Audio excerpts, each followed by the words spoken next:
Qu'est-ce qu'il ne fallait pas louper de l'événement Apple qui vient de se terminer sur l'iPhone 16, l'iPhone 16 Pro, l'Apple Watch série 10, l'Apple Watch Ultra 2 en noir et les AirPods 4? Eh bien c'est dans cette vidéo. Alors cette vidéo va être assez rapide pour une raison très simple, c'est qu'on a déjà fait une vidéo hier sur ce qui allait sortir ce soir et je vais également faire deux vidéos demain, une dédiée à l'iPhone 16 et l'iPhone 16 Pro en détail, une autre dédiée à l'Apple Watch série 10 et l'Apple Watch Ultra 2 en détail également. Là c'est juste pour briller à la machine à café demain et savoir tout ce qui a été annoncé. Pourquoi est-ce que je fais ça? Tout simplement parce que la conférence vient de se terminer maintenant, il est 21h30 au moment où je tourne cette vidéo et que dans la nuit à Cupertino à San Francisco, il y a des personnes qui vont jouer avec les nouveaux devices qui viennent d'être annoncés et on va apprendre plein de choses dans la nuit. Donc au lieu de dire des trucs là mais d'en oublier certains, on va faire rapide aujourd'hui et on va détailler demain avec toutes les informations, vous allez voir, c'est pépites. Donc évidemment, il serait très dommage de louper ce contenu. Abonnez-vous, suivez-moi sur Instagram si vous voulez être sûr d'avoir les behind the scenes, mais abonnez-vous à cette chaîne YouTube, activez les petites cloches parce que demain arrive du nouveau contenu, vendredi arrive du nouveau contenu, la semaine d'après on reçoit les iPhones, on teste les nouveaux matériels, etc.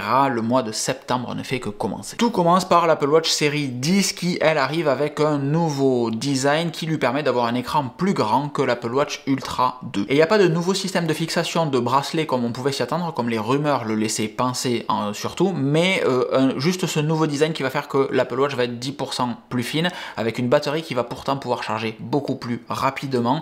On a de 0 à 80% de batterie en 30 minutes de charge. Ça c'est juste incroyable. Mais en dehors de ça, on reste quand même dans la continuité des produits, même si c'est la série 10, la 10e génération d'Apple Watch, on s'attendait à des trucs incroyables, c'est pas vraiment le cas. Donc on a les antennes qui sont dans le fond de la boîte autour du capteur cardiaque, c'est cool, on a un écran OLED avec des pixels qui diffusent davantage de luminosité en plus grand angle pour quand on regarde la montre justement avec un angle qu'on puisse y voir net, mais pas grand chose de plus. Ah si, le titane remplace l'acier sur la version haut de gamme.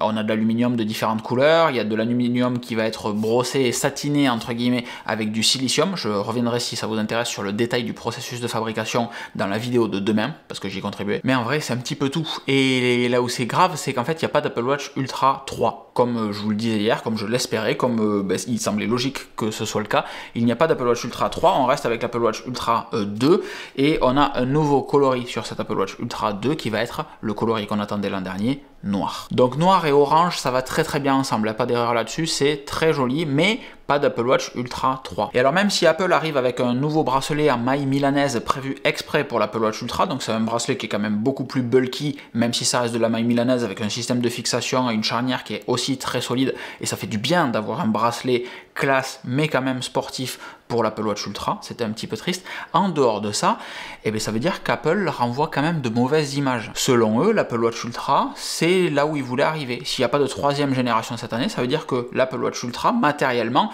fait tout ce qu'il faut de bien et que WatchOS 11 apportera les bonnes fonctionnalités là, très bientôt, la semaine prochaine en réalité.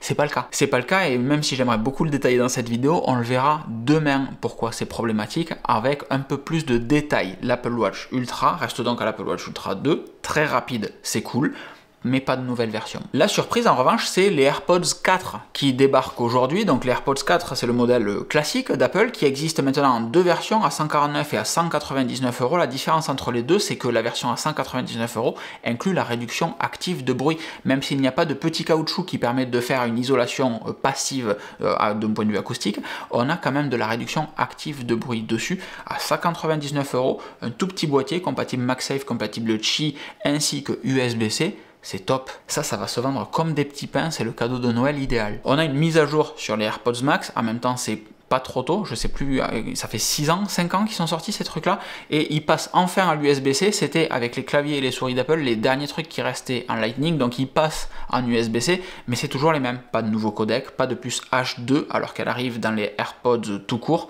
quand même un peu frustrant ça aussi. Mais la grosse raison de pourquoi on se couche tard ce soir, c'est l'iPhone 16 évidemment, et je suis désolé de vous le dire, mais on a très peu de choses à se mettre sous la dent là aussi. Comme je vous l'expliquais hier, Apple devait faire une puce dédiée pour Apple Intelligence sur les les iPhones. Ils sont arrivés juste avec la puce A17 l'an dernier qui est compatible avec Apple Intelligence et c'est tout. Il n'y a pas de marge avec le reste de la gamme. Donc ils devaient arriver avec une puce plus puissante et c'est exactement ce qu'ils font puisque l'iPhone 16 passe de la puce A17 qu'il devait avoir à une puce A18 qui est réellement sizée pour Apple Intelligence. A18 sur l'iPhone 16, A18 Pro sur l'iPhone 16 Pro. Les puces, c'est toujours le numéro du système d'exploitation. iOS 18 arrive, donc c'est une puce A18. Et cette puce A18 permet d'arriver avec du Wi-Fi 7 par exemple, qui n'existe pas sur l'iPad Pro que je viens d'acheter avec une puce M4, qui donc n'existera pas sur les MacBook Pro qui vont sortir en fin d'année, début d'année prochaine avec également une puce M4. C'est totalement illogique. Donc comme évoqué hier, on a le bouton Action qui apparaît sur toute la gamme, iPhone 16, iPhone 16 Pro, et on a le bouton Capture qui apparaît sur le côté de l'iPhone et qui va permettre de faire des photos très simplement. Donc ce bouton Capture, il est exactement comme le bouton de Touch ID d'un iPad, il va permettre d'appuyer doucement pour faire une mise au point, d'appuyer fort pour faire une photo, de slider et différentes gestures de pression pour faire apparaître des réglages directement dans l'interface. C'est plutôt très bien pensé ça, c'est assez intéressant. Et c'est la première fois qu'Apple donne très peu de caractéristiques techniques sur son nouveau produit. On a beaucoup parlé de logiciel à partir du moment où on parle des AirPods, c'est long, c'est très long la deuxième partie de cette conférence pour rien. On nous parle de logiciel mais on nous a déjà présenté le logiciel et surtout on ne nous parle pas des caractéristiques techniques matérielles. Donc on sait qu'il y a des nouveaux trucs qui arrivent, c'est cool, mais on n'a pas de détails. Par exemple, on n'a pas de données chiffrées de la quantité d'autonomie qu'il y aura sur ces iPhone 16 et 16 Plus. C'est sur le site internet. Je suis désolé, j'ai mal fait mon taf, je vous le dis pas dans cette vidéo. Si vous êtes curieux, vous irez voir, sinon je vous en parlerai demain. On nous dit juste autonomie améliorée par rapport à la génération précédente, c'est tout. Et il y a plein de trucs comme ça où on n'a pas de détails, on n'a pas de valeurs chiffrées, alors qu'Apple adore les valeurs chiffrées, puisque justement Apple ne communique jamais sur la capacité d'une batterie, mais sur l'autonomie d'un produit. Là, on n'a pas ces données-là. Il se passe un truc quand même. Donc il va falloir de mon côté que j'aille gratter un petit peu pour dans la vidéo de demain vous dire si effectivement, comme on le supposait hier, l'iPhone 16 Plus aura une batterie plus petite, même s'il aurait une autonomie plus grande. C'était Stéphane qui suggérait dans les commentaires de hier que Apple ne voulait pas que l'iPhone Max se voit voler la vedette de l'autonomie par l'iPhone Plus. Est-ce que c'est le cas ou pas? Suspense. Et ça pourrait être le cas puisque on a dans le slide des iPhone Pro Max le fait que le Pro Max soit celui qui a le plus d'autonomie, tout en bas à droite du slide. Donc il y avait peut-être une revanche à prendre là-dessus. Et ensuite on arrive avec l'iPhone 16 Pro avec des tailles d'écran qui ont augmenté, comme là aussi on le disait hier. 6,3 pouces, 6,9 pouces, petit gap mais intéressant. On a ce nouveau coloris Desert Titanium qui frôle qui fait sable un petit peu. Pas mal. Celui-là il fait limite, en fonction des reflets, il fait limite rose gold et j'aurais pu le prendre si l'arrière était réellement blanc. En fait on est toujours dans un ton un petit peu cuivré même sur l'arrière. Mais ce qui est important là c'est l'arrivée d'un design thermique parce qu'on a des vrais problèmes de chauffe avec le titane sur les iPhone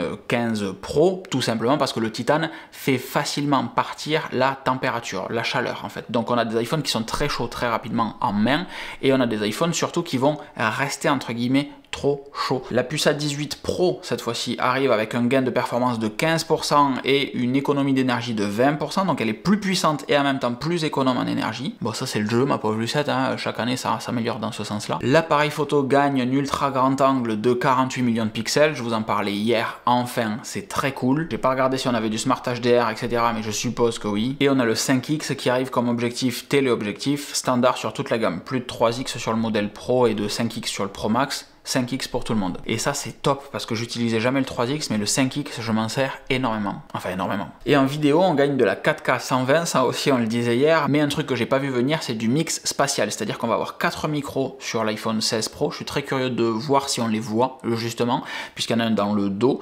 Et ces 4 micros vont permettre à l'iPhone de composer le son, un mix spatial en fonction réellement de ce qui se passe autour de l'iPhone. Donc dans l'application caméra, il va être en capacité de pouvoir isoler les voix qui sont de devant ou de faire un mix spatial avec réellement du son surround quand vous l'écoutez sur un système home cinéma comme ici, d'avoir le son d'ambiance qui va être sur les enceintes de derrière, les voix qui vont être sur les enceintes de devant, et c'est bluffant sur la démo. Ça, cette notion de faire un mix audio et de pouvoir le recomposer comme on en a envie, c'est assez incroyable. Bon, mais par contre, c'était un événement totalement atypique, je n'ai jamais vu un événement aussi long sur un produit aussi important que ça. La sortie de septembre, les iPhones, les Apple Watch, c'est l'événement Apple de l'année, et on n'a pas un mot sur les systèmes d'exploitation par exemple. Alors Alors tous les systèmes, comme je vous l'ai dit sur Instagram, sortent lundi prochain, le 16, que ce soit WatchOS, iOS, iPadOS ou macOS, et c'est la première fois que macOS sort si tôt, c'est ce que je vous partageais l'autre jour, parce qu'il est déjà prêt, on est déjà en version 0.1 sur les versions bêta, donc tout ça sort lundi prochain, mais on n'a pas eu ces infos durant la conférence. Par contre, on nous a pris la tête avec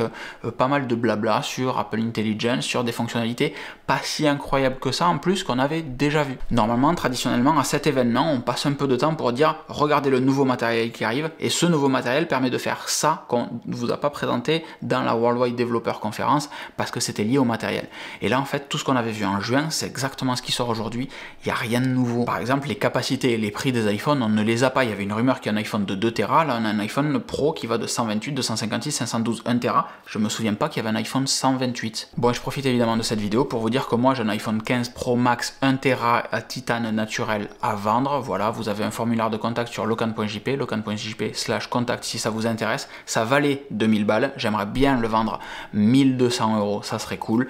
N'hésitez pas à m'envoyer un message si vous avez une offre intéressante à me faire. Allez, j'attaque le montage de cette vidéo et puis je vais au dodo. Je vous donne rendez-vous demain pour le détail de l'iPhone 16, 16 Pro, Apple Watch série 10 et Ultra. Et demain après-midi, je tourne un podcast également que je vous partagerai sur Instagram. Des grosses bises, à très vite. Ciao, ciao.